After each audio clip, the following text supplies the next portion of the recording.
الحمدللہ والصلاة والسلام علی رسولہ الکریم وعلی آلہ واصحابہ اجمعین اما بعد فاعوذ باللہ من الشیطان الرجیم بسم اللہ الرحمن الرحیم کتاب انزلنہ الیک مبارک لیدبروا وآیاتہ ولیتذکر اولو الالباب۔ ناظرین اور حاضرین کرام، یہ بات سمجھ لینی چاہیے کہ اللہ پاک نے اس کلام مجید کو اپنے تذکر کے طور پر اور اپنے تدبر کے طور پر نازل کیا ہے۔ اس آیت میں اللہ نے یہ فرمایا ہے، دنیا کے اندر بڑے بڑے لوگوں نے قرآن مجید کو سمجھنے کی کوشش کی اور ہر ایک نے اس میں اپنا حصہ ڈالا، اور پھر اس نے اپنے خیالات کو لوگوں کے ساتھ شیئر بھی کیا، کہیں لکھ کر، کہیں بول کر اور کہیں عمل کر کے۔ تو اس دور میں پچھلی جو صدی گزری ہے اس میں ایک بہت بڑی تحریک مصر میں اٹھی تھی، اخوان المسلمین۔ اس کے جو مرشد عام تھے اس زمانے میں وہ امام حسن بنا تھے۔ تو امام حسن بنا آپ یہ سمجھ لیں کہ یہ اپنے مصر کے سید مودودی رحمۃ اللہ علیہ تھے۔ چھوٹی عمر سے ہی ان کو دین کا بڑا شغف ہو گیا، 6-7 سال کی عمر سے، اور انہوں نے وہاں دین کا بڑا کام کیا، یہاں تک اتنا کام کیا قرآن مجید پر کہ وہاں پر تقریباً ان کی زندگی میں بہت تھوڑی عمر میں 1600 حلقے بن گئے کہ جو کہ مختلف شہروں کے اندر جنہوں نے قرآن مجید کو سمجھنے کا آغاز کیا۔ قرآن مجید پھیلتا چلا گیا، تحریک زوروں پر ہو گئی، وہاں اسلام کے ماننے والوں کا زور ہو گیا۔ اور یہ قائد اعظم رحمۃ اللہ علیہ مصر کا چکر لگایا تو وہاں پر ایئرپورٹ پہ انہیں امام حسن بنا ملے اور انہوں نے انہیں قرآن مجید تحفے میں دیا، انگریزی۔ قائد اعظم نے وہ قرآن مجید پڑھا اور امام حسن بنا نے مصر میں اس وقت پاکستان کو ماننے کی، تسلیم کرنے کی تحریک چلائی اور اس کا اعلان کیا جب پاکستان ابھی بنا بھی نہیں تھا۔ اور وہ جو قرآن مجید ہے وہ آپ اگر اتفاق ہوا آپ کو مزار قائد پر جانے پر تو وہاں جہاں قائد اعظم کی ساری چیزیں پڑھی ہیں وہیں وہ قرآن مجید بھی پڑھا، اور نیچے لکھا ہوا ہے کہ یہ امام حسن بنا نے قائد اعظم رحمۃ اللہ علیہ کو یہ تحفہ دیا تھا۔ امام حسن بنا کی غالباً 1949 کے اندر ان کی شہادت ہوئی۔ حکومت نے ان کو بلایا مذاکرات کرنے کے لیے اور گولیاں چلا کے ان کو شہید کر دیا، کیونکہ وہ اخوان المسلمین جو ہیں وہ سیاسی میدان میں آگے اسلام نافذ کرنا چاہتے تھے، تو مخالف گروپ نے انہیں بلا کے اس طرح شہید کر دیا۔ ان کی تحریک کے اندر سے طرح طرح کے لوگ نکلے، اور وہ جو لوگ نکلے ان میں سے ایک خاتون بھی نکلی جن کا نام زینب الغزالی ہے۔ زینب الغزالی جو ہے خاتون، یہ اس کا تذکرہ آپ کو پڑھنا چاہیے، اور مرد جو ہوتے ہیں ان کو شرم سے ڈوب مرتے ہیں جب ان کا تذکرہ پڑھتے ہیں کہ اس خاتون نے کس طرح سے جیل کے اندر رہ کر اس زمانے کی، جمال عبد الناصر کے زمانے کی، اس دور کا مشرف ہی تھا وہ بھی، تو اس کی کس طرح سے اذیتیں برداشت کی اور کس طرح اس کی عزت لوٹنے کی، ایک کافر نے انہوں نے آدمی کو چھوڑا کہ اس کی عزت لوٹنے کی کوشش کرے، اور اس نے اللہ کا نام لیتے ہوئے کس طرح اس کے گلے پر اپنے دانت رکھ کے اس کا گلا پھاڑ دیا، اور کس طرح اسے طلاق دلائی گئی۔ بڑے دکھ کی اس کی داستان ہے۔ تو اس نے پھر جو ایک کتاب اپنی عربی زبان میں لکھی جس کا پھر اردو ترجمہ ہو چکا ہے، روداد قفس۔ قفس کہتے ہیں پنجرے کو، کہ پنجرے کے اندر میرے ساتھ پھر کیا بنی۔ تو اتنی ایمان افروز خاتون جو ہے، اس کا یہاں ایک کتاب پڑھی ہے اعلاء کلمت الحق کی روایت اسلام میں، اس میں بھی میاں محمد افضل نے تذکرہ کیا ہے۔ تو 2005 میں ان کا انتقال ہوا۔ پس خاتون جو تھی نا وہ پتہ نہیں کیا تھی، اپنے دور کی ایسی مجاہدہ، وہی حضرت زینب جو حضرت زینب امام حسین کے ساتھ تھی نا، یہ وہ زینب بنی۔ تو زینب کا وہ قصے پڑھے تو آپ کے نا عام آدمی میرے جیسا بھی جو ہے نا وہ خون کے عنصر ہوتا ہے کہ اس نے کس طرح سے دین کو سمجھا اور اللہ کے دین کے لیے کیا کیا قربانیاں۔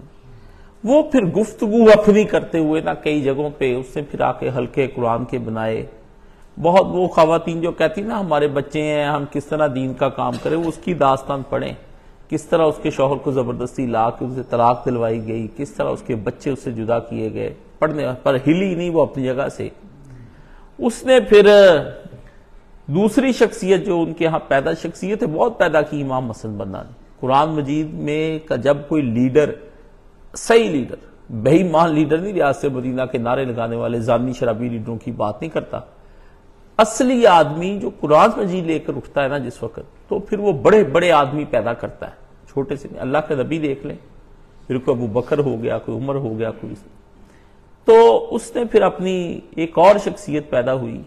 ان کا نام تھا سید قطب شہید۔ انہوں نے پھر اپنی کتاب ایک میرے پاس پڑھی ہے، اس کا نام تفسیر جو ہے نا فی ظلال القرآن، انہوں نے لکھی، یہ 10 جلدوں میں ہے، اور اس کا جو سید قطب کی جو ترجمہ سید معروف شرازی نے کیا ہے، ادارہ منشورات اسلامی بالمقابل منصورہ ملتان روڈ لاہور میں۔ بس کسی آدمی نے اگر قرآن مجید کو صحیح طور پر سمجھنے کی کوشش کرنی نا، تو اردو زبان میں اپنے ہاتھ سے جو لکھی ہوئی تفسیر ہے نا، وہ آپ سید مودودی رحمۃ اللہ علیہ کی پڑھ لیں، اس سے بہترین مولوی جو مرضی آپ کو کہتے رہے۔ میں نے الحمدللہ ان تفسیروں کے مطالعے کیے ہوئے ہیں، مجھے بخوبی پتہ ہے، میرے استاد نے بھی مطالعے کیے ہیں، جو سید مودودی رحمۃ اللہ علیہ نے کام کیا ہے نا، وہ تفسیر میں کوئی آدمی نہیں کر سکتا۔ موجودہ دور کے نوجوانوں کو اگر انسان کا بچہ بننا ہے نا، اور وہ سمجھتے کہ میں گمراہ ہوں، بدکار ہوں، میں قرآن مجید کو نہیں سمجھ پاتا، یا میں قرآن مجید کو نہیں پڑھتا، میں ڈنگر ہوں، مجھے پتہ نہیں چل رہا روشنی کہاں سے آئے، نور کہاں سے آئے، تو میں کوئی نا با مقصد مرتب ایڈیٹڈ زندگی گزارنا چاہتا ہوں کہ میں اللہ کی بارگاہ میں مقبول بندہ اللہ کا بن جاؤں، تو وہ ایک ہی تفسیر ہے دنیا کے اندر اس وقت تک جو لکھی گئی ہے، وہ سید مودودی رحمۃ اللہ علیہ کی 6 جلدوں میں تفہیم القرآن لکھی گئی۔ وہ 6 جلدیں سن کے نا آپ کو پڑتا ہے ہال۔ اب وہ ہے اصل میں 2 جلدیں ہی ہیں، کیونکہ اس کے اوپر قرآن مجید بڑا بڑا لکھا ہوا ہے، جس کی وجہ سے آپ کو یہ لگتا ہے کہ پتہ نہیں وہ 6 جلدیں اللہ جانے کیا ہے اس کے اندر۔ کتاب اخیر ہے، ٹھیک ہے، کہیں کمیاں بیشیاں ہوئی، میں نے بھی تفہیم القرآن پر مولانا اسحاق مرحوم کی زندگی میں تنقید کی تھی، اور اس میں سے میں نے استاد جی کو کہا کہ یہ کچھ چیزیں جو ہے نا ٹھیک نہیں لکھی گئی، مطلب اس میں وہ احادیث کے حوالے سے خیالات سید مودودی کے سب سے ٹاپ کے ہیں، ان سے اچھے خیالات کسی کے نہیں ہیں، ٹھیک ہے نا، ان جیسی تفسیر نہیں۔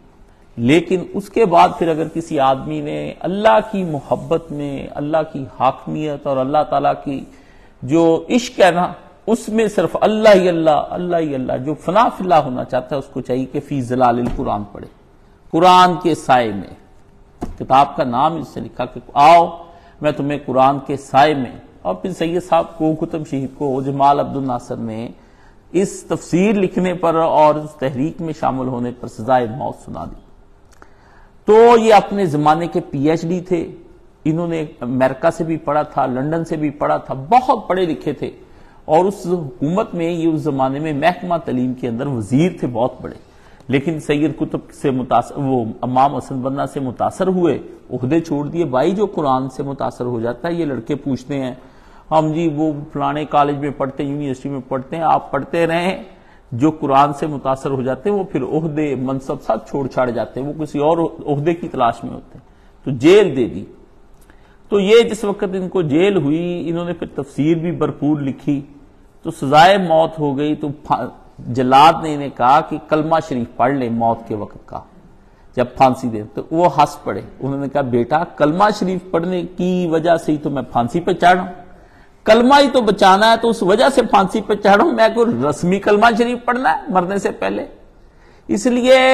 مرنے سے پہلے رسمی کلمے جو ہے نا، یہ کوئی دین نہیں ہے کہ مجھے کلمہ نصیب ہو جائے، مجھے کلمے کے لیے مر جاؤ، وَلَا تُمُوتُنَّ إِلَّا وَأَنْتُمْ مُسْلِمُونَ، ایمان والو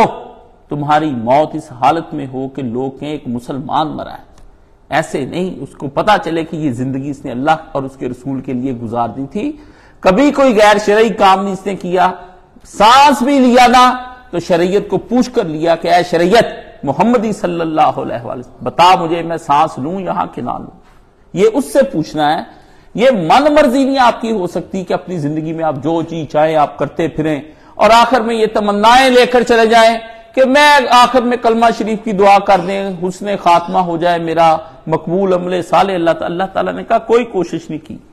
کوئی کوشش نہیں کی۔ اور یہ ایک مکروہ قسم کا عاجزی لوگوں کے اندر آ گئی، 2 نمبر عاجزی، کہ یہ آپ کے سامنے کہتے بس جی کیا کریں، دنیا بھی تو کرنی ہے، فلانا بھی تو کرنا ہے، چلنا ہے جی، میں تو اللہ کا عاجز بندہ ہوں۔ یہ سارا جھوٹ ہے۔ مجھے یہ بالکل کوئی بندہ، میں آپ سے گزارش کرتا ہوں کہ میرے سامنے پہ نا بس یہ نہ کوئی کہے میں اللہ کا عاجز بندہ ہوں، یہ 2 نمبری تماشے نہ کرے ہمارے سامنے۔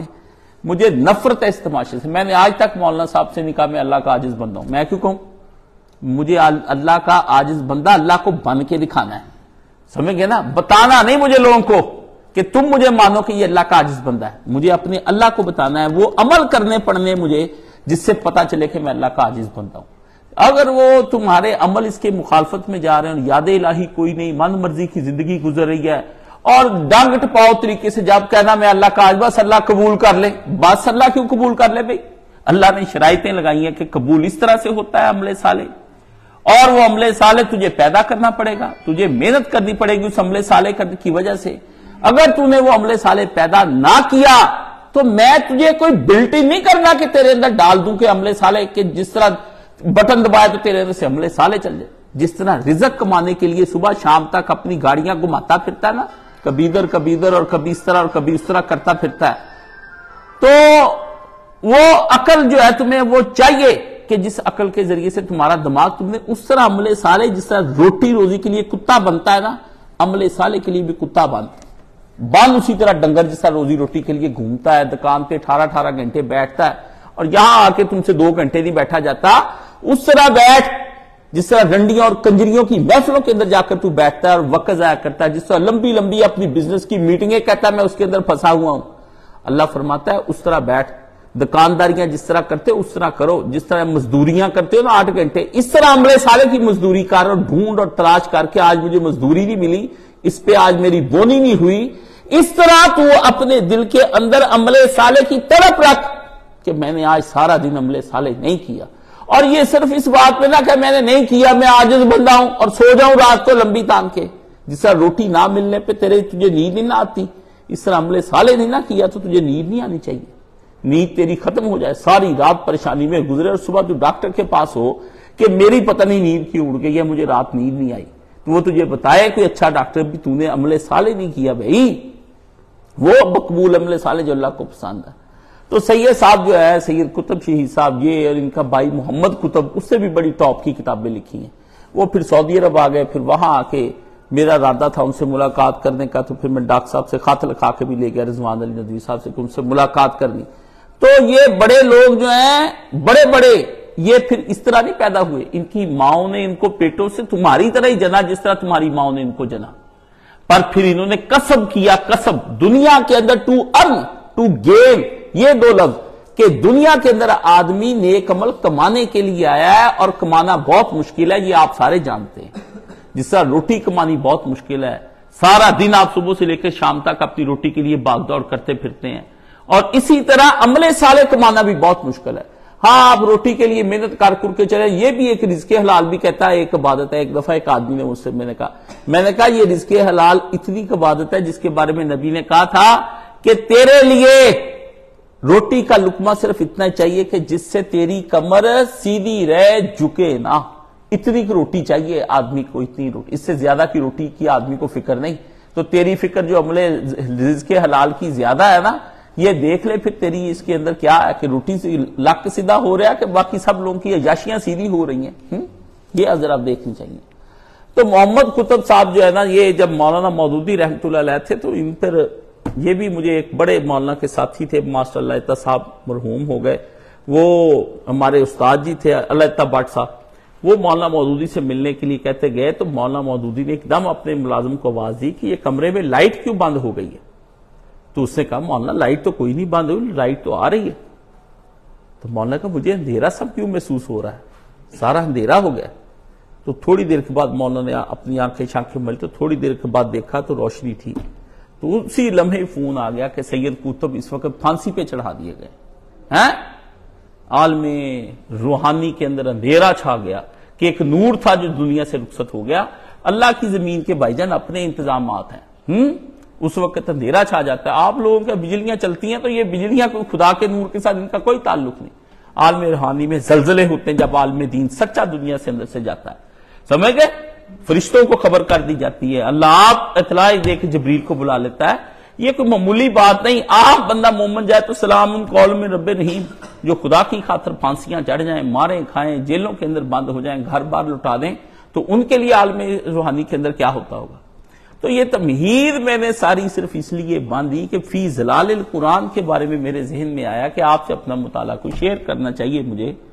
مجھے بتانا چاہیے کہ میں نے قرآن مجید کہاں سے کیسے کیسے پڑھا. میں یہ چاہتا تھا کہ اس دفعہ یہ قرآن مجید کی سورہ الانعام جو ہے نا, اس کے اوپر فی ظلال القرآن یہ پارہ نمبر 7 ہے سورہ الانعام. یہ الانعام سورج جو ہے نا, اس کا ایک انہوں نے چھوٹا سا مقدمہ لکھا ہے سید قطب شہید رحمت اللہ علیہ نے. یہ مقدمہ 710 صفحے سے چلتا ہے اور تقریباً یہ 41 صفحے تک یہاں پر آتا ہے. یہ یا 42 صفحے تک آپ لے لیں اس کو. یہ 30-32 صفحات ایسے ہیں کہ اگر آپ ان کو پڑھ جائیں نا ان دنوں کے اندر ہی, اور اس کا کوئی خلاصہ نوجوان جو میرے طالب علم ہیں وہ بھی, اور اس کو کوئی لے کے PDF وہاں پہ پڑھی ہے, عام نیٹ پر یہ پڑھی ہوئی ہے, یہ کوئی ڈھونڈنے کی ضرورت نہیں, ہر شے نیٹ پہ پڑھی ہے. اور بعد وقت وہ لڑکے ہیں جو مجھے یا دوستوں کو کہتے جی آپ ہمیں لنک بھجوا دیں اس کا. بھئی گوگل میں ڈالیں, وہاں پہ ٹرانسلیشن پہ لکھیں, اردو آپ ٹائپ کریں سید قطب شہید فی ظلال القرآن PDF, اتنی سی تو بات ہے. نہیں, یہ بھی کوشش نہیں کرنی, گناہ کرنے ڈھونڈ کے یوٹیوب میں چلانی. ہم کہیں تو جی یہ کتاب ہمیں ڈھونڈ کر دے دیں, ہمیں لنک بھجوائیں, جی مولانا صاحب نے کوئی بات بیان کی اس کا لنک بھجوائیں. تیرے باپ کے نوکر نہیں کتے آدمی ہیں, تو ہمیں چندے نہیں بھجواتا لنک بھیجنے کے. گدے, اپنا جا کے کام خود کر, تجھے خدا ڈھونڈنا نہیں آتا. گناہ ڈھونڈ کر مرضی کے تو نے کیے ہیں, اور یہ تم ہم سے مانگتے ہو. اللہ کے بندے, میرے پاس کوئی ٹیم میں بیٹھی ہوئی ہے یہاں پر, 2-4 لڑکے, وہ بھی کبھی آئے, کبھی من مرضی ان کی, کبھی کام کر لیا دین کا, کبھی نہیں کیا, کبھی پوچھ لیا, کبھی بتا لیا. ورنہ میں تو تنہا چل رہا ہوں یہاں پہ, اکیلا کام کر رہا ہوں, اور لوگ سمجھتے ہیں اور پورے ایک ٹیم سے بھی زیادہ بڑھ کر میں اپنا کام کر رہا ہوں. اور ابھی صحت اگر اللہ تعالیٰ مجھے دے دیں, اور جس کی آج اتنی میں بیمار تھا کہ ابھی بھی اٹھ نہیں سکا, ابھی مجھے 3 آدمیوں نے اٹھا کے تو واش روم تک چھوڑا ہے. سمجھ گئے؟ یہ کندھے کی میرے ایک پین نکل آئی ہے, وہ 15 دن ہو گئے کسی صورت ٹھیک نہیں ہو رہی. طرح کی ادویات کھا کے, ایلوپیتھک دوسری کوئی ٹھیک نہیں ہو رہی. انتہائی تکلیف, ساری رات بے چین, تہجد پڑھنی مشکل, لیٹنا 24 گھنٹے ہو ہی جاتی, اس سے اعصابی طور پہ کمزوری. ذرا مجھے اللہ سے میں نے آج بھی دعا کی, میں نے کہا یا اللہ مجھے اکیلا ہی تو ٹھیک کر دینا, تو یقین جانے ٹیمیں کچھ بھی نہیں کر سکتی. یہ جتنے میرے ساتھی بھی, ان کو کہہ کھلا کے ٹیلی فون میں کر کے کام کروں, میں اپنے ان کو اندر ڈال کے اپنی جیبوں کے تو کام کر جاؤں. میں ایسا آدمی کام کرنے کا دنیا پکا آدمی.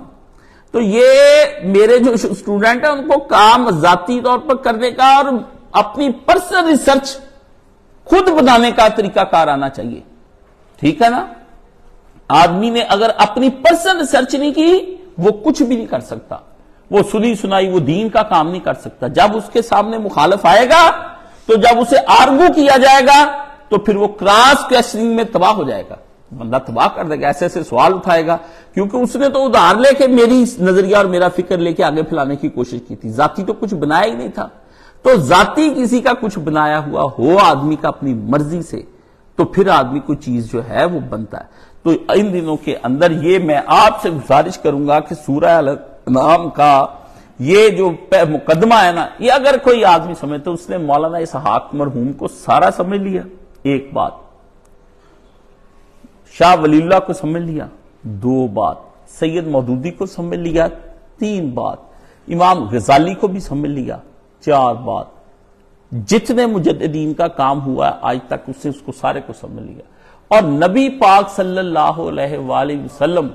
کا اگر اردو میں کوئی خطبہ یا کلام ہوتا تو اس میں پورا اس کو سمجھ آ جاتا کہ حضور صلی اللہ علیہ وآلہ وسلم اگر بتاتے میں کس لیے اللہ کا نبی بنایا گیا ہوں, قرآن مجید کی تشریح کرتے, تو یقین جانے یہ جو اتنے سے 30 صفحے ہیں نا, یہ سارے کے سارے یہی ہوتے جو یہ ہے. بس اب اس سے بڑھ کر میں کوئی بات نہیں کہنا چاہتا آپ سے. اخیر ہو گئی. میں کہتا ہوں اس نے جو اس کے اندر بتایا کہ نبی کیوں معاشی مساوات کا راستہ اختیار نہیں کرتا, نبی قومیت کا نعرہ کیوں نہیں بلند کرتا, مارکس اور نبی کے اندر کیا فرق ہے, اخلاقی اصولوں کا راستہ کیا ہے، اقتدار کب اور کیسے اور کس وقت قوموں کو ملتا ہے، اور انقلابی عمل کس طرح سے قوموں کے اندر جاری ہوتا ہے، اقامت دین کے لیے حکومتیں بنانا یہ ضروری کیوں ہے، صرف نبی کا طریقہ کار ہی کیوں اختیار کیا جائے، کوئی اور کیوں نہ کیے جائیں، نظریہ تحریک دونوں ساتھ ساتھ کس طرح اکٹھی چلانے کے، اکیلا نظریہ ہی نہیں، پہلے فکری اصلاح، پھر قانونی اصلاح، پھر نظریاتی اصلاح، پھر اندرونی کشمکش، اندر ہی بندے بے ایمان ہو جاتے تحریکوں کے، اور بیرونی کشمکش، کائنات کے بارے میں اسلامی نقطہ نظر، اس طریقہ کار کی اہمیت، نقطہ نظر کا توازن کہ بیلنس کس طرح رکھنا ہے، نہ ادھر کو بات جھکنے دینی، نہ ادھر کو جھکنی، دو انتہائیں بنائی مسلمانوں نے، تحریک اسلامی اور تحقیقات کس طرح ہونی چاہیے، یہ بلا وجہ جی انہوں نے 40 کتابیں لکھ دی ہیں، اور کتابیں نکال کے دیکھو ساری چوری کی کتاب، اور ایک کتاب بھی جو ہے نا کام کی نہیں ہوتی، 40 کتابیں لکھی جی انہوں نے 100 آرٹیکل، میں کہا ہاں دیکھا میں کہ یہ آرٹیکل چ لکھا، میں کہتا تھا کچھ بھی نہ لکھنا نا تو جنت چلا جانا، آج آ کے ہم جہنم ہی چلا جاویں تو، ہاں جی، پیر صاحب نے جی 70 کتابیں لکھی ہیں 40 نعتوں کی، ایک صاحب تھے بہت بڑے معمولی نہیں، انہوں نے کتابیں نعتوں پہ نعتیں لکھی، تو میں نے چند نعتیں پڑھنے کے بعد سوچا اب ان کا کوئی تحقیقی کام کرنا چاہیے، تو بیٹے کو میں نے فون کیا، ان کے ہماری تحریک جماعت اسلامی کے ہی تھے، تو میں نے پھر ان کو نا ان کے بیٹے کو فون کر کے تھیسس منگوایا ان کے باپ کا، پڑھا میں نے، کچھ نہیں، وہ 2 چارٹ تھی، باقی نعتیں نا ادھر جسے کہتے ہیں آپ پنجابی زبان میں کہتے ہیں نا جب یہ جگہ خالی ہو تو آپ نے برتی ڈالنی ہو تو پھر آپ جو آتا ہے نا کاٹ کباڑ کوڑا پکا کچا ٹسو مسو سب بچے سٹی جاندے دب دب کے نا اتنے پھر لیول کر کے فرش پہ جاتا، یہ بھی جتنے بھی ہے نا یہ پرتوں پرتی ہے سارا کام، کاٹ کباڑ جو آیا اسے دبائی گئے۔ میں نے الحمدللہ مولانا اسحاق صاحب سے ایسے نہیں پڑھا، میں نے کہا استاد جی پتے کی کتاب بتا دو بس، جس میں بات آ جائے، دماغ کو تسلی دینی ہے، دل کو سکون دینا کہ یہ بات ٹھیک ہے کہ نہیں ٹھیک، تو یہ اب آپ 20 کتابیں پڑھ جائیں، اس کے اندر تحقیق کے اوپر بڑا لکھا کہ تحقیق کے بلا وجہ ہی ہوئی جا رہی، جی یہ ایک آرٹیکل آیا پڑھنے والا، لڑکے مجھے بھیجتے ہیں، میں نے کہا یار میں پڑھ کے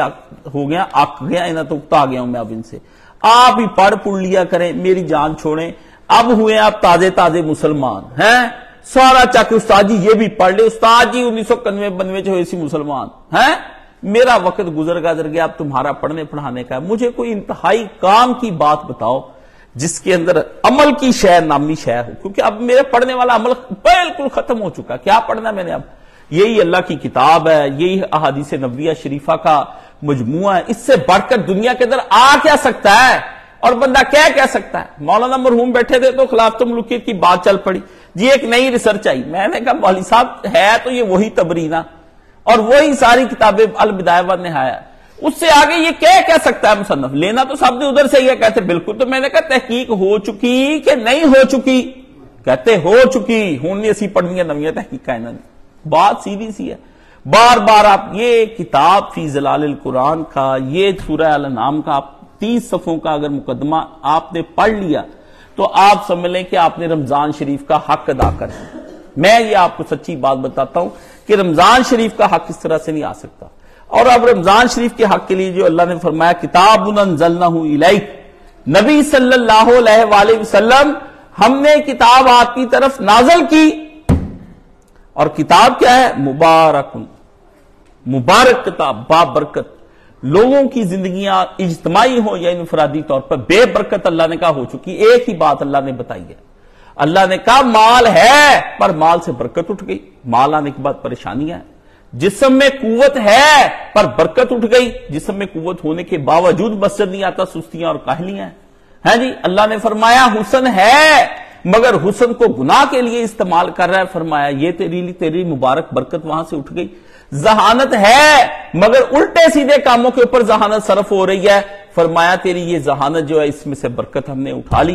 ٹھیک ہے نا، اور منصب ہیں، عہدے ہیں، موجود ہیں سارے عہدے،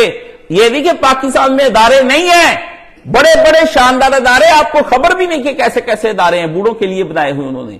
ہاں جی، بوڑھوں کا بڑا خاص انتظام کیا ہے، پر برکت ہم نے اس میں سے اٹھا لی کیونکہ وہ سارے کرپشن کے ادارے بن چکے ہیں۔ تو جب بدعنوانی اور کرپشن جسم پر ہو یا پوری قوم کے اندر ہو تو اور وہ کام نہ آ رہی ہو اور تنگ سیدھی نہ پڑ رہی ہو اور مسئلہ معاملے بگڑ رہے ہوں مسلسل، تو سمجھ لیں اس شے میں سے برکت اللہ پاک نے اٹھا لی۔ تو اللہ تعالیٰ سے اللہم بارک لنا اپنے بارے میں مانگنا چاہیے کہ یا اللہ ہمیں برکتیں عطا فرما، ہم برکتوں والے ہیں۔ فرمایا دودھ پیا کسی نے تو فرمایا اللہم بارک لنا فیہ وزدنا منہ، خداوند عالم یہ دودھ بابرکت بنا دے ہمارے لیے، میرے گھر میں کوئی مویشی جانور میں نے رکھے ہیں تو وہ بابرکت بنا دے، ان کا شاری نہ مجھے ہمیں تباہ کر کے رکھ دے، ہے جی، یہ دودھ ہی اندر جا کے فوڈ پوائزن نہ کر دے، اس کو بابرکت بنا دے، اور اس سے ہماری جو برکت ہم کو دے گا اس میں اور اضافہ فرما، اس میں کمی نہ کسی کی۔ یہ پہلے جو دیا یہ بھی برکت کی وجہ سے اللہ ملا ہے۔ تو یہ اللہ نے فرمایا کیا یہ اللہ نے فرمایا یدبرو، ایک تدبر آیات ہی، اور ولی یتذکرا، اور دوسرا فرمایا تذکر، کن کے لیے؟ اولل الباب، فرمایا ان کے لیے جو نصیحت حاصل کریں، جو عقل مند لوگ ہیں ان کے لیے۔ یہ دو چیزیں ایک اس کے بارے میں نے آپ کو بیان کرنی ہے۔ ایک اس کے اندر یہ ہے کہ تدبر کے لیے قرآن مجید اترا، اور دوسرا قرآن مجید تذکر کے لیے اترا۔ دو چیزیں اگر قرآن مجید کی جس بندے کو سمجھ نہیں آئی وہ بندہ بیوقوف ہے، وہ جو مرضی کرتا پھرتا جائے، اس کے لیے کوئی۔ ایک تو تذکر کا چیپٹر قرآن مجید کے اندر اللہ تعالیٰ نے بڑا اس کے اندر بیان فرمایا کہ آدمی اس پہ تذکر کو دیکھے، نصیحتیں دیکھے کہ پچھلی قوموں کے ساتھ اللہ نے کیا کیا جب انہوں نے اللہ کی بات نہیں مانی، وہ کس طرح اجاڑ دیے گئے، کتنی ترقیاں انہوں نے دنیا کے اندر کی ہوئی تھی۔ فرمایا وہ جب تک وہ تم نے ترقیاں وہ کرتے رہے وہ برباد ہو کے رہ گئے۔ اللہ پاک نے یہاں پر پھر اس کے اندر قرآن مجید کے اندر فرمایا کہ ہم نے یہ اس لیے قرآن مجید نازل کیا تاکہ لوگوں کو پتہ چلے کہ جنہوں نے ہماری نصیحتوں پر عمل نہ کیا تھا وہ کس طرح دنیا کے اندر برباد ہو کے رہ گئے اور ان کے پاس کوئی چیز ان کے پاس نہ رہ گئی۔ تو اللہ پاک نے یہاں پر قرآن مجید کے اندر پہلی چیز تدبر کے طور پر اللہ پاک نے بیان فرمائی۔ اب لوگوں کے پاس سارا بڑا مسئلہ یہ ہے کہ لوگ تدبر ہی نہیں کرتے قرآن مجید میں تذکر کرنے کے لیے ایک طریقہ کار آپ کو وضع کرنا چاہیے کہ آپ کاپی پینسل لے لیں اپنے پاس، اور بغیر کاپی اور بغیر پینسل کے یہ آپ سمجھ لیں کہ دنیا کے اندر کبھی کوئی کتاب نہیں پڑھنی، چاہے وہ دین کی ہو چاہے وہ دنیا کی ہو۔ اللہ نے کتاب اور قلم اتار کے جو انسانوں پر اللہ تعالیٰ نے جو کرم کیا ہے نا، یقین جانے اس سے بڑا دنیا میں ابھی تک کرم ہی کوئی نہیں ہوا۔ نون والقلم وما یسطرون، والقلم، اور قلم کی قسم ہے، والقلم، قلم کی قسم اللہ پاک نے پینسل کی قسم کھائی کہ یہ جو قلم ہے اس کی تیرے، اور جو وہ لکھتا ہے اس کی بھی قسم، یعنی اس کا مطلب لکھنے کے لیے تو کاغذ چاہیے ہے، تو بغیر کاغذ کے اوپر تو نہیں لکھا جا سکتا کہ قلم ادھر ادھر لکھتا ہے۔ یہ قلم اور صفحہ جو ہے نا اللہ پاک نے فرمایا یہ اس لیے یہ اللہ پاک نے یہ کرم کمایا انسانوں کے اوپر، اور اس قلم کے ذریعے سے اس اپنی کائنات کو پوری کو ہینڈل کیا۔ فرمایا تیرے رب نے لوح محفوظ پہلے بنائی، وہ قلم بنایا اور پھر وہ قلم لکھنے، یہ سوچے کیوں؟ فرمایا بندوں کو پتہ ہی نہیں چلا کہ یہ قلم کی قسم کیوں کھائی ہے، اور کیوں کہا کہ تیرے رب نے کہا کہ جو اس پہ لکھا جائے۔ اللہ کے بندو، اللہ نے فرمایا یہ کائنات ساری تیرے رب نے پلانڈ کی ہے، اور باقاعدہ مرتب کر کے سارا چیپٹر لکھ کے، جس طرح ایک کتاب ہے نا لوح محفوظ اس طرح بنا کے رکھی، کلیے لکھ لیے، رزق لکھ لیے لوگوں کا، ان کی تقریریں لکھنی، سب کچھ اللہ پاک نے لکھ لیا۔ فرمایا یہ پلانڈ ہے، یہ نہیں کہ تیرے اللہ کو جب سوجی فرمایا یہ اب اس نے یہ کر لیا اب کیا کرنا چاہیے، اللہ ہی سوچوں میں پڑ گیا۔ یہ کیسا اللہ جو سوچوں میں پڑ جائے؟ فرمایا اس کو پہلے ہی سارا علم ہے۔ کیوں؟ اس سے قلم لوح، اللہ نے فرمایا سب سے پہلے قلم کو لکھا۔ میرے پاس مولانا اسحاق صاحب کا ایک خط ہے، کسی کے پاس مولانا کے خط نہیں ہے، وہ عبد الرحمان کسی کو میں نے ایک دو دفعہ خط دیے تھوڑے سے، اصل خط میرے پاس موجود پڑے، وہ نہیں کسی نہ بیٹے کو پاس ہے نہ وہ میرے پاس ہی ہے۔ ادھر ایک آدمی نے سوال مولانا صاحب کو لکھا کہ آپ مجھے یہ بتائیں بھی نبی علیہ السلام پہلے پیدا ہوئے ہیں کائنات کے اندر، یہ جو کہتے ہیں بریلوی، تو یہ آپ ہمیں بتائیں۔ تو ادھر مولانا صاحب نے کہا یہ احادیث شریفہ کے اندر صحیح بات یہی آئی ہے کہ سب سے پہلے قلم کو پیدا کیا گیا ہے۔ اللہ اکبر، اللہ، علم کا وہ بڑا ہوا خط ہے، اتنا پیارا خط 2-3 صفحوں کا لکھا ہوا، پڑھنے کے قابل ہے۔ تو وہ خط میرے پاس موجود ہے، کسی زمان تھوڑا سا فرصت ہو جائے، ڈائری، ان کی ڈائریاں اور ان کے خط اپنے ہاتھ کے لکھے، وہ صرف پرسنل میرے پاس ہی ہیں، ٹھیک ہے۔ وہ ایک کاپی کرا کے ایک دوست کو میں نے کسی زمانے میں دی تھی، باقی میرے پاس بہت قیمتی، ہر چیز اس کے اندر بڑی سمجھنے والی۔ تو اس کے اندر بھی انہوں نے یہ خط جو ہے نا اس کے اندر یہ لکھا۔ اب آ جائیں گے کئی میسیجی خط کو ہمیں وہ نہ کر کے بھیج دیں، پڑھ جیڑی شاید تینوں میں دسن دیا، تو ایڈا خط پڑھن جوگا ہوندا تینوں خط میں چھاپ کے نہ دے دیندا،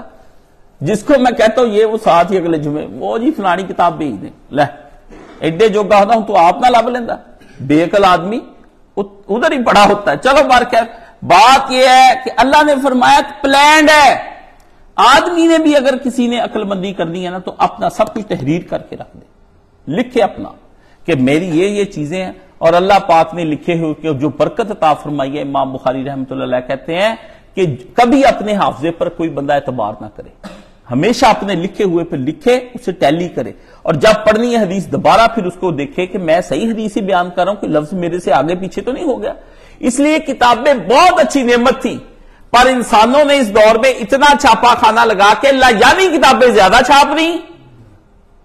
اور جو با معنی با مقصد کتابیں تھی وہ کم ہو گئی۔ اور عجیب بات ہے کہ عوام الناس یعنی کتابیں زیادہ پڑھتی ہیں، اور آپ یہ دیکھیں یورپ میں سب سے زیادہ پڑھنے کا ریٹنگ ہے، ریٹ ان کا اوپر چڑھتا جاتا ہے کہ اتنا انہوں نے پڑھا مطالعہ، لیکن وہ دیکھیں پھر بھی گمراہ ہے، کیونکہ وہ یعنی مطالعہ کرتے ہیں، بسوں میں بھی پڑھ رہے ہیں، جہاں بھی پڑھ رہے ہیں، فکشن پڑھتے ہیں، سائنس پڑھتے ہیں، وہ فینٹیسی کی چیزیں افسانوی پڑھا کے ان کا۔ مومن کا مطالعہ اس طرح کا نہیں ہونا چاہیے، ایک قلم رکھ لے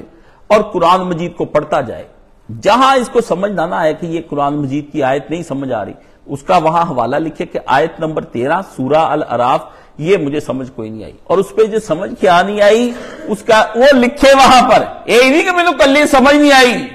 لکھے کیا سمجھ نہیں آیا اس کے اندر، بس پھر آگے گزر جائے۔ اگر وہ وہاں رک گیا اور رک کے کہا پہلے میں اس کو پڑھ لوں پھر آگے میں نے جانا ہے، تو پھر وہ پڑھ گیا قرآن مجید، پھر پگ مک گیا،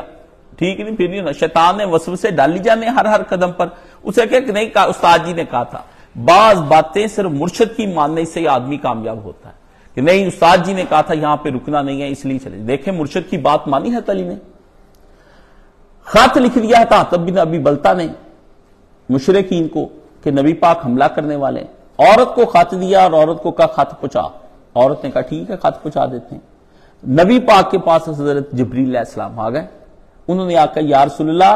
آپ کے پلان کی ساری خبر جو ہے نا حاتب نے دے دی ہے ادھر مکہ کے اندر، وہ تو پہلے الرٹ ہو کے جنگ شروع کر دیں گے خانہ کعبہ میں۔ نبی علیہ السلام کا ارادہ یہی تھا کہ خانہ مدینے مکے میں اس طرح داخل ہوں کہ امن ہو، اچانک ہی وہاں پر پہنچے وہ ہم سے مروب ہو کے جنگ نہ ہونے پائے کسی، ورنہ وہ جنگ کی تیاری کر لیں گے سارے عرب کو اکٹھا کر کے۔ وہ خط عورت لیے جائے، اور حضرت علی کو رسول اللہ نے 3 صحابہ کو بھیجا، فرمایا فلاں جب تم یہاں سے چلو گے، دیکھو رسول اللہ صلی اللہ علیہ وسلم کا، نبی کو جب اللہ علم غیب دینے پر آتا ہے تو پھر ایسا دیتا ہے، میں کہتا ہوں پھر اس علم غیب کے مقابلے میں کوئی شے آ ہی نہیں سکتی، اور جب نہیں دیتا اللہ تعالیٰ تو پھر کوئی تب بھی کوئی شے نہیں آ سکتی، دونوں ہی صورتیں ایسی اللہ بنا دیتا ہے۔ حضور نے کہا جب تم یہاں سے چلو گے وہ عورت تمہیں فلانے مقام پر ملے گی، وہ پہلے جا چکی ہے، اور نبی پاک صلی اللہ علیہ وسلم کو جبریل نے کہا پتہ نہیں کیا انتظام تھا، اس کا اونٹ ہی نہیں چلنے دینا تھا، اونٹ نے قدم اتنے ناپنے تھے، فرمایا اتنے قدموں پر جا کے 11,215 فٹوں کے اوپر جا کے تجھے عورت مل جائے گی۔ یہ ہے نبی ایکوریٹ، مرزا قادیانی طرح 2 نمبر نبی نہیں، بھی میرا محمدی بیگم نہ نکاح ہوں کہنا نہیں ہوا، کہنا کوئی نہیں نسل جو میری نسل ایک بچہ نکلوں گا، کوئی 10 نسل بعد انہوں کا ہو جائے گا، مان لو ساڈا ہی ہو گئے قسم، ایسی باتیں نہیں ہوتی۔ نبی بالکل ایکوریٹ، جس طرح یہ دن ہے نا اور آپ مجھے دیکھ رہے ہیں میں آپ کو دیکھ رہا ہوں، اس طرح ایکوریٹ نبی ہر بات بتائے، یہ ہوتا ہے اللہ کا سچا نبی، 2 نمبر نبی نہیں ہوتے۔ تو حضور نے فرمایا ایکوریٹ جگہ پر جا کے تجھے بندہ عورت ملے گی، اور علی خط اس کے پاس ہے۔ اب 2-3 صحابہ پہنچ گئے، عورت لی پکڑ انہوں نے، عورت جس وقت پکڑی لمبی بات ہے، 2 صحابہ تو ہو گئے ناکام، پر علی نے نہ ہوتا ناکام، وہ تو تھا بچہ، جتنا کوئی زیادہ مرشد کے ساتھ رہتا ہے اتنا ایمان ہو جاتا ہے پکا، جتنا رہتا ہے مرشد سے دور اتنا ایمان ہو جاتا ہے کچا، چاہے روز مرشد کی زیارت انٹرنیٹ پہ کرے، میں تھوڑا فیس بک تے تھوڑا درس سن لینا،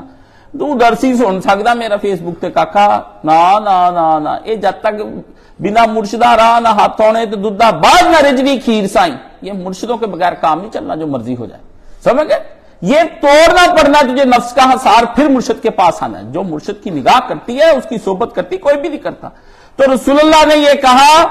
کہ خط علی اس کے پاس ہے، تو حضرت علی رضی اللہ تعالیٰ عنہ نے اس عورت کو ایک طرف کر کے کہا بات سیدھی ہے، خط نہیں تجھ سے ہمیں ملا، ہم نے تلاشی لے لی، تیرے اونٹ چیک کر لیے سارا، پر اس خط جو ہے نا وہ مجھے دے دے، ورنہ اس کے لیے مجھے تیری شرمگاہ بھی تلاش کھولنی پڑی تو میں نے کھول لینی۔ میں تجھے کیونکہ جس نے مجھ کو خبر دی اسے سچا مانے کوئی نہیں ابھی تک جنا۔ تو عورت نے یہ اپنا جو جوڑا تھا یہ کھول کے اس کے اندر وہ پرچی چھپا کے رکھی ہوئی تھی اور وہ اس سے خط نکال دیا۔ علی نے اس طرح خط پکڑ گیا، صادق اور مصدوق وہ نبی خدا کا سچا ہے، میں ایمان اس پہ لے کے آیا کہ جس نے مجھے خبر دی کہ خط عورت کے پاس ہے۔ علی کا ایمان مضبوط تھا نبی کی بات پر، علی کا ایمان مضبوط تھا نبی کی بات پر، اس لیے تو خط نکال لیا اس نے۔ آج کے مومن کا اپنے نبی کی بات پر ایمان مضبوط نہیں کہ تیرے رزق کے انتظام تیرے اللہ نے کر رکھے، تو دین کو وقت دے، انشاءاللہ خدا تیرے پہ دین کے رزق کے دروازے کھول دے گا۔ آج کا بنی، آج کا کوئی باپ اور کوئی بیٹا، سب کے بچے ہیں، کوئی اپنے بچوں کو دین کی راہ پہ نہیں لگانا چاہتا۔ یہ کل بھی میرے سامنے ایک مسئلہ آیا، کوئی نہیں چاہتا کہ اپنے بچوں کو دین کی راہ پہ لگائیں، اور کوئی بچے بھی نہیں چاہتے کہ ہم خدا کی راہ پر پکے پکے آ جائیں۔ وہ ابھی اپنے منصبوں عہدوں انہوں نے آئیڈیل اندر اور بنائے ہوئے ہیں، میرا فلانے تائے کا لڑکا اٹامک انرجی میں لگا ہوا ہے، فلانا 3 لاکھ تنخواہ لے رہا ہے، فلانا 2 لاکھ لے رہا ہے، فلانا یہ کر رہا ہے، میں نے یہ بندہ، اس کے ذہن کے اندر وہ باتیں ہیں، تو آئیڈیل اس نے اس کو مانا، رسول اللہ صلی اللہ علیہ وسلم کو نہیں۔ 4 امیر آدمیوں کی محفل میں کسی شادی پہ چلے گئے، ان کے پاس اچھی گاڑی دیکھ لی، ان کے پاس کوئی اچھا کھاتا پیتا دیکھ لی، ان کی باتیں دیکھ لی، ایمان ڈول گیا۔ مجھے خدا کیا دیتا ہے؟ میں خدا کا کیوں عبادت کروں؟ میں خدا کو کیوں چاہوں؟ خدا نے مجھے کیا دے رکھا ہے؟ جب کتے تو بیٹھے گا امیروں کے درمیان میں تو وہ کتے اور تو کتا مل کے ناشکری کریں گے، جھوٹ بولیں گے، ان کے جھوٹ اور فریب تیرا ایمان لیتے جاتے ہیں۔ وہ جھوٹا ہی کہہ دے کہ میرا اتنا، مجھے تو 3 کروڑ بچ گیا، تو اب تمہارا ایمان پھسل جانا ہے اسی وقت۔ اور یہ دنیا میں جھوٹ عام ہے، مجھے کوئی بندہ پٹی نہیں پڑھائے اس بارے میں، میں امیر خاندان کا بچہ اور امیروں کو بخوبی جانتا ہوں، اور جھوٹوں جھوٹ 44 میں جو پنجابی کہتے اتنا جھوٹ بولتے ہیں عام بندے کو ڈپریشن میں لانے کے لیے، ساتھیوں کے اندر فخر اور مباحات اوپر بڑھانے کے لیے، کہ ایسے ہی کہہ دیتے ہیں مجھے رات میں تو سودا لیا سی بس ایویں، اللہ کا شکر ہے الحمدللہ اللہ نے 55 لاکھ بچا تھا۔ ایسا باندھ کے پاؤں جھوٹ بولتے، رات ہی 55 لاکھ بچ گیا، بندہ کارا کے گشیاں کھا کھا ڈگتا، رات 55 لاکھ 55 لاکھ 55 لاکھ 55 لاکھ، تصویر اس کی شروع ہو جاتی، یا رضا یہ اللہ کی توبہ کی تصویر ہی چلتی، وہ اس پر یہ میرے ذہن چو گل نہیں کہتا جاندی، میں کہ اللہ کدھر چلا گیا تیرے ذہن چو؟ وہ کہنا گل نہیں جاندی، خدا تیرا خالق ہے مالک ہے تیرے نفع نقصان دیتا ہے، ہاں یہ بات تیرے ذہن سے کیسے نکل گئی؟ وہ بات کی اٹکی رہ گئی ہے۔ جس بات کا ذہن سے نہ نکلنا اس بات کی علامت ہے کہ تجھے اس بادشاہ کی بات پہ یقین نہیں، تیرا یقین ادھر کی بات پہ ہے۔ اس لیے عزیزوں باتیں تو میری ہوتی ہیں تلخ، اس میں میں بھی شامل ہوں، اس میں آپ بھی شامل ہیں، تو مرشد کی بات مانی تو وہاں سے لے لی۔ تو میں آپ کو یہ بتاؤں، وہ شیطان آپ کو کہے گا کہ نہیں پہلے ایت سمجھ لی پھر اگے چلی، اسے کہا نہیں، استاد جی نے کہا تھا قرآن مجید اس طرح ہی پڑھنا ہے، پوا 2 آیتیں بھی سمجھنا ہے، پڑھ جا سارا ایک دفعہ، قرآن مجید پڑھ جا ترجمے کے ساتھ، کوئی ضرورت نہیں تجھے قرآن مجید کی تو الگ سے تلاوت کرتا پھرے اور تو کہے کہ پھر نہیں، اکیلا ترجمہ لے کے سارا ایک دفعہ ختم کر جا، اور نشان لگا، بے شک قرآن مجید پہ نشان لگا لے، الگ بھی کاپی پینسل نہیں لکھنے کی، تو اتنا ہی کا حل ہو گیا ہے، اوپر لگاتا جا کچی پینسل کے ساتھ کہ یہ آیت مجھے نہیں آئی، یہ نہیں آئی۔ مولانا عبد الماجد دریابادی ہو گئے مرتد، اکبر الہ آبادی نہیں جس کو آپ شاعر ظریف کہتے ہیں، بہت علامہ اقبال سے بھی بڑا شاعر ہے، بس اس نے کلام بڑا نا ہنسی مذاق والا لکھا ہے، اور وہ لگتا ہے کہ ہنسی مذاق کر رہا ہے، کر وہ مغرب پہ تنقید رہا ہے۔ اکبر کو علامہ اقبال مرشد لکھتے رہے، تو اکبر کو وہ ملاقاتیں ہوئی، تو عبد الماجد دریابادی سے انہوں نے کہا میاں سناؤ، کہتے میں قرآن نہیں پڑھتا۔ انہوں نے کہا تو نہ پڑھو بھئی، تمہیں کون کہتا ہے قرآن ہدایت کی کوئی کتاب ہے یا اس طرح کی، چھوڑو، قرآن مجید عربی لٹریچر کی بڑی بیسٹ بک ہے، اس کے اندر بڑے بڑے ٹاپ کلاس کے لفظ ہیں، ڈکشنری بڑی ٹاپ کی ہے، سمجھا کرو، کوئی ادب کی کوئی شے پڑھے، چلو جھوٹ ہی صحیح، اور جھوٹ ہوتا ادب بھی بڑا پیارا ہوندا ہے، کئی سارے ادب سچے ہیں جتنے تو افسانے آگے پڑھتا ہے، عربی ادب کی کتاب سے لٹریچر سمجھ کے پڑھ لیا کر، ہاں کہ مذاق تھا کوئی نہیں، ویسے تہاڈی گل مشورہ تہاڈے سے لے کے پڑھنا، کہ اچھا جو آیت سمجھنا نہ ہے اسے کہ اے اللہ نے صحیح نہیں لکھی، غلط ہوتے کلاس لا دی تے مینوں ضرور دکھا دی ایک باری، میں دیکھا صحیح اللہ تعالیٰ نے کیڑی کیڑی غلطی کی تھی۔ اللہ اکبر اللہ اکبر، مرتد ہو گیا، دوبارہ مسلمان ہو گیا، 8 جلدوں میں قرآن مجید کی ایسی تفسیر لکھی کہ بے نظیر کتاب بنا دی، پھر انگریزی کی طرف ہو گیا، انگریزی کی ایسی شاندار تفسیر لکھی اس نے کہ میں کہتا کیا بائبل، کیا تورات، زبور، انجیل، ادھر ادھر کی ساری باتیں رگڑ مگڑ کے آؤ ماری اس سے پڑے۔ یقین جانے مولانا مودودی تو مشہور ہو گئے، ورنہ وہ اگر اس کا پڑھا جائے نا، وہ مولانا مودودی سے بھی آگے فلسفہ، سائنس اور ساری کتابیں پی گیا تھا اپنے زمانے میں۔ سارے نیوٹن شیوٹن، یہ برکلے وغیرہ، ان کی کتابوں کے ترجمے انگریزی سے اس نے اردو میں کیے۔ کمال آدمی تھا، ابوالکلام آزاد بھی اس کے پاؤں کی خاک نہیں۔ کئی مضمون ابوالکلام آزاد کے ہاں اس کے الہلال میں چھپے، اس کے تھے جو ابوالکلام نے اپنے نام سے ان کے نام چھپ گئے۔ بے نظیر آدمی پر پڑھا نہیں گیا۔ میں نے جا کے نا وہاں سے سندھ سے، تو اس زمانے کے اندر میں جوان تھا، تو وہ کہتا میرے پاس ان کی 50 سالہ کتابوں کی فائلیں ہیں، کاشر صاحب آپ لینا چاہتے ہیں؟ میں کہا لاکھ روپیہ۔ اس زمانے میں آج سے 25-26 سال 28 سال پہلے چھاپ ساریاں فوٹو کاپیاں کر کے مینو دے، میں دیکھا کیا پڑھ گیا، پھر اس کی ایک ایک تفسیر کو اتنی سی بات لکھتا ہے اور کمال لکھتا ہے، اور جب لکھتا ہے تو حرف آخر مولانا اسحاق صاحب نے کہا کاشف چٹ جا ساری، تو میں نے چاٹ لی وہ ساری کتابیں بڑی بڑی پیاری تفسیروں کی لکھی گئی۔ آپ بھی اس طرح اپنے پڑھے، مرشد کہہ دے تو پھر مرشد کی بات مانے۔ نماز میں دل لگتا ہے یا نہیں لگتا؟ استاد جی نے کہا تھا 11 رکعتیں پڑھنی، اللہ کے نبی کو پسند ہے، بس سارے شیطانوں کا ایک ہی حال، 100 مسئلوں کا ایک ہی حال، نواب ٹیوبل 100 مسئلوں کا ایک ہی حال مرشد فرمایا۔ مجھے جب شیطان تنگ کرتا، میں کہا مولانا اسحاق صاحب بھی اللہ پر ایمان رکھتے تھے، سید مودودی بھی رکھتا ہے، شاہ ولی اللہ بھی رکھتا ہے، حضرت علی بھی رکھتے ہیں، امام حسن حسین بھی رکھتے ہیں۔ اب یہ سارے کہتے ہیں اللہ ہے، تو تیری مننا یا انہاں دی مننا؟ تو ہے ہی حرامی، ٹھیک ہے نا؟ یہ نیک لوگ گزرے ہیں، انہاں نے کوئی دنیا چ نہیں کمایا، اللہ تو مانتے، اس سے میں بھی مننی جا رہا ہوں۔ جب مجھے تنگ کرتا ہے پھر میں بھی یہی حال ڈھونڈتا ہوں، ٹھیک ہے؟ مولانا اسحاق صاحب کو شیطان نے حرم شریف کے اندر طواف کرتے ہوئے تنگ کیا 2003 میں، آ کے انہوں نے پھر آتے ہی پہلا جمعہ پڑھایا، جس کو میں نے وہاں ایک ان کی پوری زندگی میں ایک کیسٹ خریدی ہے، وہی خریدی 2000۔ میں اپنا ایم اے کا پیپر دے کے آیا تھا، تو میں جلدی سے واپس آیا، مسجد پہنچا تو جمعہ جاری تھا، وہ لیٹ ہوا اس جمعے میں پیپر جو آ گیا اس دن، تو میں آیا تو مولانا صاحب جمعہ پڑھا رہے تھے، اس میں وہ بتا رہے تھے کہ جس وقت خانہ کعبہ کا میں طواف شروع کیا تو میرے اوپر عقلیات کا زور چڑھ گیا، شیاطین آگے اکٹھے ہو کے، ابلیس بھی خود ہی آ گیا، کہتے سارے اکٹھے ہو کے میرے طرف آ گئے اور شبہ ڈالنے شروع کر دی، کس خدا کی عبادت کرتا ہے؟ نہ یہ بیت اللہ ہے نہ کچھ اور، یہ ایک ڈرامہ ہو رہا ہے اور کچھ نہیں ہو رہا یہاں پر۔ کہتے ایسے میں نے پھر اللہ کو ہی پکارا، جس اللہ کے بارے میں شبہ تھا اسی اللہ کو پکارا جائے۔ کیسی بات ہے یہ؟ تھوڑی دیر پہلے بھی ایک بات میرے ذہن میں آ رہی تو میں نے اللہ کو پکارا، اس وقت اللہ کے بارے میں تھی، میں نے کہا یا اللہ یہ دیکھ کیا کر رہا ہے میرے ساتھ، پہلے میں بیمار پڑا ہوں، یہ جب بندہ بیمار ہو جاتا ہے اس کے اوپر مسلط ہو جاتا ہے، اس کو میرے سے پرے کر۔ ہاں تو اللہ نے کہا بھی پرے کر دیتے، یہ کوئی بات ہے؟ تم نے ہمیں پکارا اور تم بلاؤ ہم نہ آئیں، ایسے تو حالات نہیں، ایک ذرا سا دل ٹوٹا ہے اور تو کوئی بات نہیں۔ اللہ بلا، ہم اللہ کو پکارے اور اللہ نہ آئے،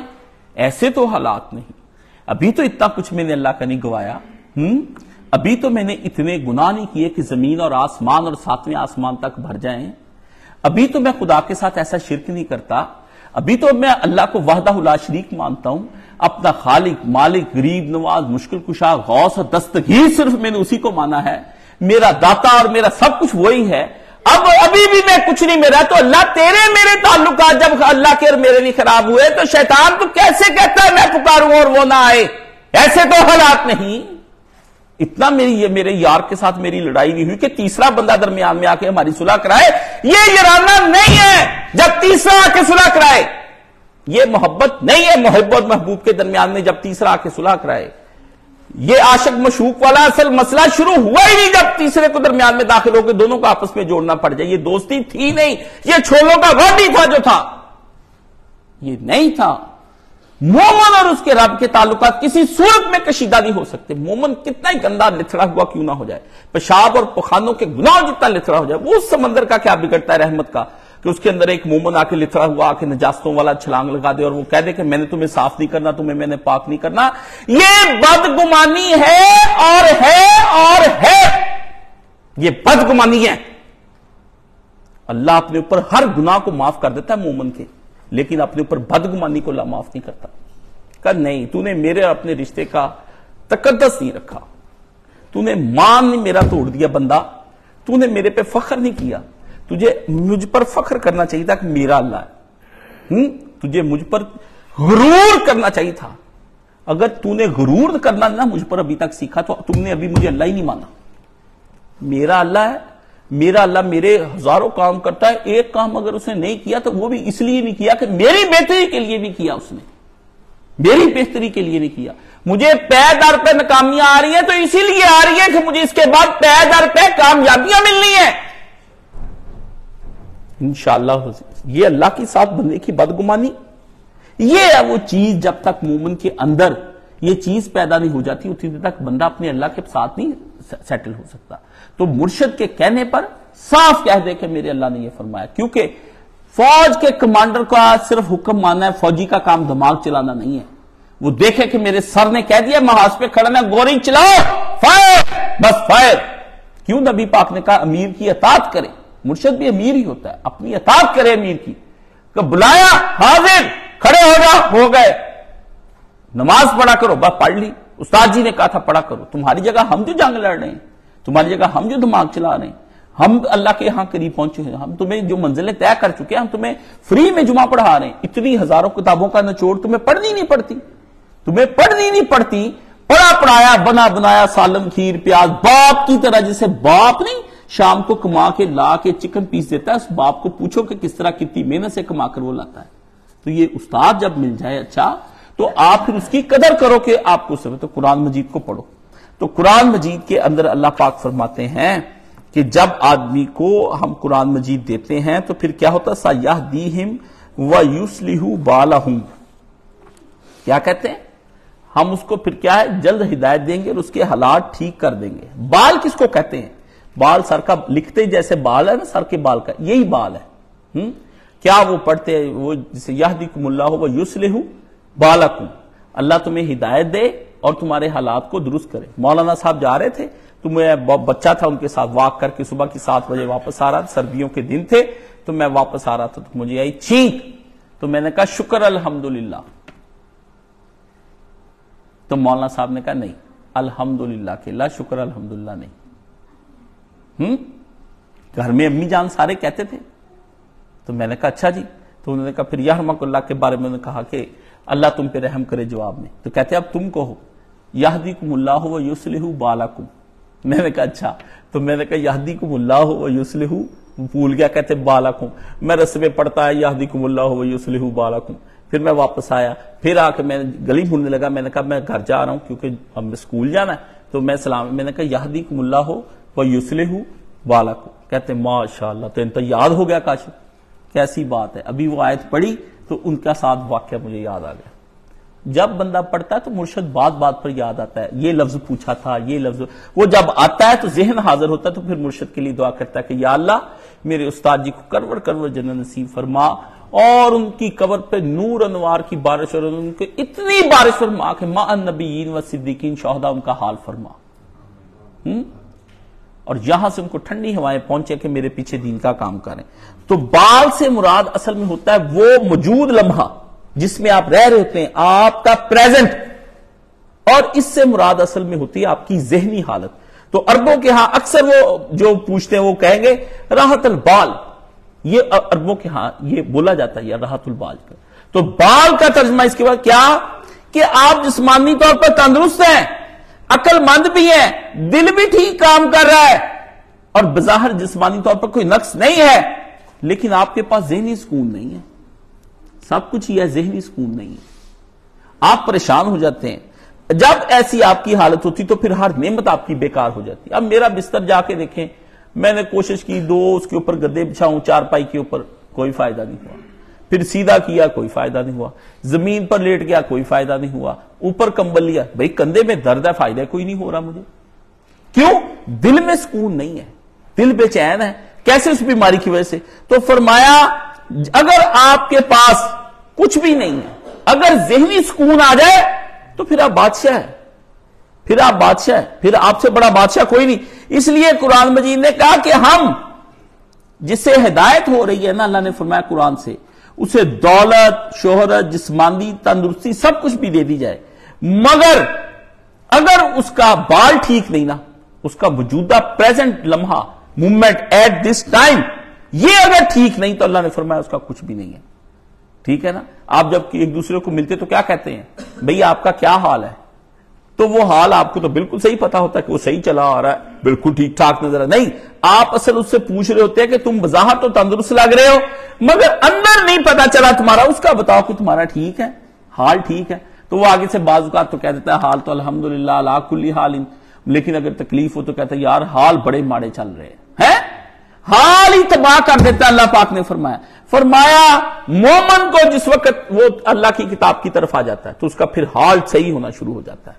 اگر اس کا بال ٹھیک نہیں ہے, راحت البال اس کو حاصل نہیں ہوئی, وہ پھر اس طرح یہ تڑپ رہا ہے, آج کوئی فیصلہ کر رہا ہے, کل سویرے کوئی فیصلہ, پرسوں کوئی, چوتھ کوئی, 15 منٹ بعد کوئی میرے پاس بیٹھا, کوئی باہر جا کے کوئی ٹیلی فون پہ پیغام آیا, کوئی ہزار باتیں کرتا جا رہا ہے. یہ پاگل ہو چکا ہے. اس لیے ایسے لڑکوں کو میں کم ہی کچھ گرد بناتا ہوں, وہ میری بدنامی کا باعث ہو جائے گا. کہہ گئے جی یہی گرو جی دے چیلے آ تے ماشاءاللہ گرو ہونے کا کی حال ہوگا ہے جی. وہ میرے گل یاد آ گئی, چلو سنا دیتے. کہتے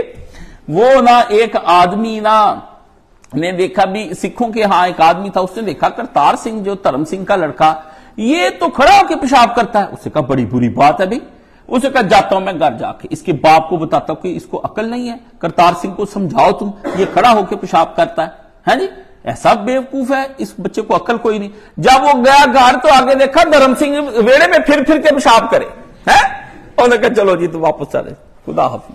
وہ حال آپ کا بھی, آپ جیسا کوئی پاگل میں کر دوں مرید ہو جا کے میں کاش صاحب دا مرید ہے, وہ دیکھ کے چودھری کہ کاشف ہوری بھی لے لگتا سمجھ گئے جنہیں انہوں مرید کر لیا. اللہ کے بندے کو جا کے اچھا تاثر دیں تو پتا چلے کہ آپ اچھے طالب علم. تو بات یہ ہے کہ جب تک آدمی اپنا تذکر نہیں کرتا اتنی دیر تک. اب آ گیا دوسری چیز, یہ تدبر قرآن مجید کے اندر 2-4 مثالیں سنانی ہیں آپ کو تاکہ نا آپ کو پتا چلے تدبر کیا ہوتا ہے. اللہ پاک نے قرآن مجید کے اندر ایک جگہ پہ فرمایا, چند مثالیں دیتا ہوں پھر بات کو ختم کریں. اللہ فرماتے کلما دخل علیہا زکریا, اللہ پاک نے حضرت زکریا علیہ السلام کا بارے میں بتایا. زکریا المحراب جو ہے نا, محراب میں حضرت زکریا علیہ السلام داخل ہوئے, جائے عبادت گاہ جو تھی نا وہاں داخل ہوئے نا, تو حضرت مریم کے پاس واجدہ عندہا رزقن, تو جب بھی وہ داخل اس میں ہوتے تو وہاں کوئی نہ کوئی رزق وہاں پر پڑا ہوا پاتے. اللہ اکبر کبیر, اللہ اکبر ہے. یہ اب آپ کو بڑا نقطہ بتانا. اب اس میں تدبر کیا ہے کہ آپ نے کیسے سوچنا ہے.